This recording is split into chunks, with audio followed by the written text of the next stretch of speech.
A veciño. Toda a xente da vida sabía que, de cando en cando, a veciña tiña que ir ao hospital. Era unha muller maior. Estaba nas lembranzas de cada cultura dese lugar, aínda que non resultaba posible que viviese durante tanto tempo. Quizais confundían esa veciña coa súa nai, ou coa súa avoa, porque as que existían na xente. As que pasaban no día na casa e se saían ata a liña para dar unha volta rápida e ir as tendas. Nalgún momento tivera que morrer a avoa e despois a nai da veciña. Nalgún momento quedara soa. Nalgún momento. Ninguén sabía decir cando. A veciña non respondía aos saúdos nin as preguntas de cortesía. As poucas persoas que se lles achegaran sentían arrepíos e un cheiro a flores, murchas, que vamos. Por iso mantiñan as distancias. A veciña non compraba na vila. A veciña non envellecía, máis ben parecía rejuvenecer. Cando chegou a mestra e mercou a casa do lado da veciña, houbo quen quiso contarlle algo, pero a xiña desbotou a idea. Ella iba a decir que puedes contar a la vecina.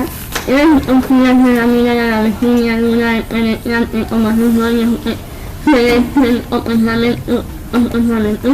A nuestra era alegre, siempre con su la boca y un siempre de caminar a pequeños saltos y volvía casi de manera. Ella estaba convencida de que la vecina podría ayudar las energías inmediatas, aquella ansia de comer o mundo antes de que comece la era. Certo día, a mesma, tivo un accidente co coche que aparcaba diante da porta da veciña.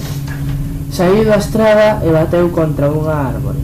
Para a árbore foi só unha sacudida, pero os médicos confiaban en que se recuperaría nun par de semanas. Comenzaron los rumores de que fuera vecina, que le botara mal de hoyo por taparle a entrada, hasta que la vecina enfermó también. La queda calaron as murmuracións. A pobre bella venía de outra vez ao hospital.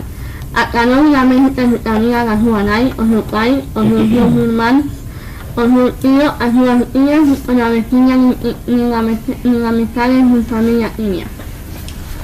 Un mes despois, a veciña volveu á vila. Quitara de enriba tantos anos que case non a recoñecían. Seguía sen se asomar durante as horas de luz, ata xusto antes de que caese a noite, pero daquela andaba lixeira, a pequenos saltos, como a unha nena. A mestra era un hospital en coma. O seu corpo envellecera de tal maneira que non daba coñido polvos, e dormía. Se carga para sempre un cansancio difícilmente explicable nunha muller que se tivera cansada de vida. Por aquel lugar contanse varias lendas das chamadas meiga chuchonas, que chuchan o tempo no desexo de ser inmortais. De cando en vez visitan hospitais, conseguen unha cama a carón de alguén máis novo ou máis nova e pouco a pouco a pel da meiga vaise estirando. As súas meixelas tínxense dun ton encarnado, os seus ollos escintilan co brillo da xuventude. Quen está na cama, a beira, enrúgase, palidece, cae nun pozo oscuro de sono do que nunca máis despertará. Aviso 2. Flores murchas. O cheiro a flores murchas non é agradable. Lembra as entradas dos cemiterios onde se deixan os restos das flores vellas ao cambialas polas novas.